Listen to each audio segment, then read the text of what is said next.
And of course, you're talking about artificial intelligence, you're talking about some of these bots that can create, but of course there are the naysayers saying, but that's going to replace creativity. That's going to stop children and adults being creative because they can just tell a computer to do it for them. There's truth to that.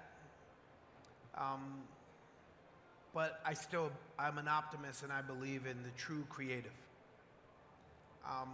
Just like, imagine you were a painter and you painted landscapes for a living. And then someone introduced you to a person that could take a photo of it. That didn't stop painters from painting. And not everyone's a great photographer just because you can aim a camera at a landscape. Like, you still have to have an eye. You still have to have an idea.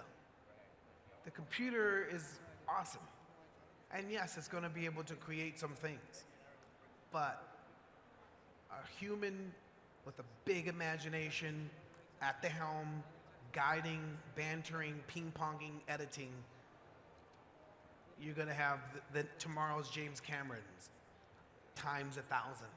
So in some ways, you're saying that the computer can help, assist, lift up an individual, but it's not going to replace that individual's creativity. But as far as elitism is concerned, because of course a lot of time creativity and the arts might, like a kid might think, how do I break into the world? Will this level of technology help somebody who doesn't have friends in high places? Or, I look at my kids, they're 16 and 15, it's all about TikTok, it's all about putting yourself, using social media to get yourself out there. But does that help somebody break through?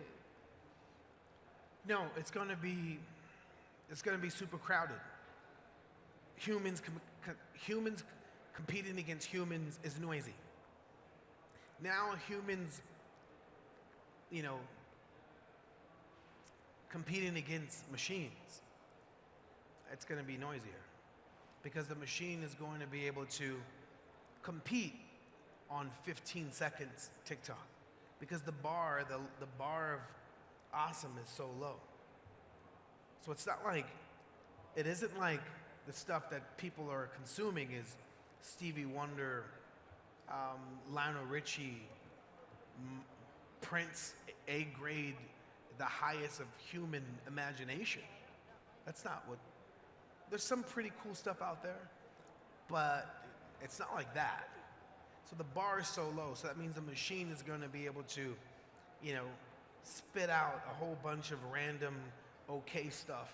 So the machine can regurgitate or gurgitate a load of vanilla stuff that's not brilliant, but it's still going to take a brilliant individual to harness all that and make something really good. The idea, the big idea person is yet to really truly collaborate with these tools.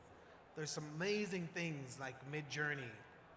That's the most exciting technology that I've seen in a very long time. Wow, are these creators creating on Midjourney freaking amazing. Tell me more. Midjourney's freaking amazing. Yes, it's fantastic. Okay, so we've talked a bit about the creative process, but of course when we're talking about technology, the digital divide, kids who are trying to break into that world, there's a whole nother divide, whether somebody's, middle-class parents like myself worry that our kids are online too much, but some kids can't get online at all because they haven't got access to Wi-Fi, to the internet, to the digital skills. Now, I know that's somewhere where your foundation and your philanthropy has tried to step in. Yeah, we just outfitted the ghetto that I'm from with, no-cost, high-speed internet because we realized during COVID, I have a program, I Am Angel Foundation in Boyle Heights, East Los Angeles, where we teach kids robotics and computer science and college prep. But during COVID, we saw this huge gap. We didn't realize just how big the divide was and how much, these families depended on schools to bridge that divide. whether it's 3 meals a day, breakfast, lunch, and dinner. When they were learning from home, they barely were having that one meal. And so for families, they have to decide, am I going to give connectivity or food? Yeah.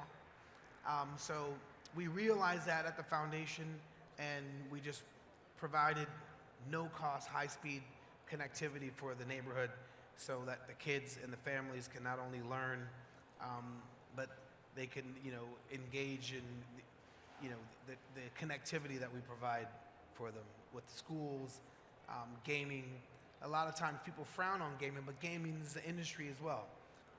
So now the kids in the neighborhood can see a path in gaming as a career. They could see a path in computer science, robotics, because connectivity is a human right? Because you're not just using it to connect, you're using it to work. You're using it for families that are in the neighborhood that need, virtual doctors. That's their way to stay healthy. Yeah. Right. So now the neighborhood has that. So it's really, really, really awesome.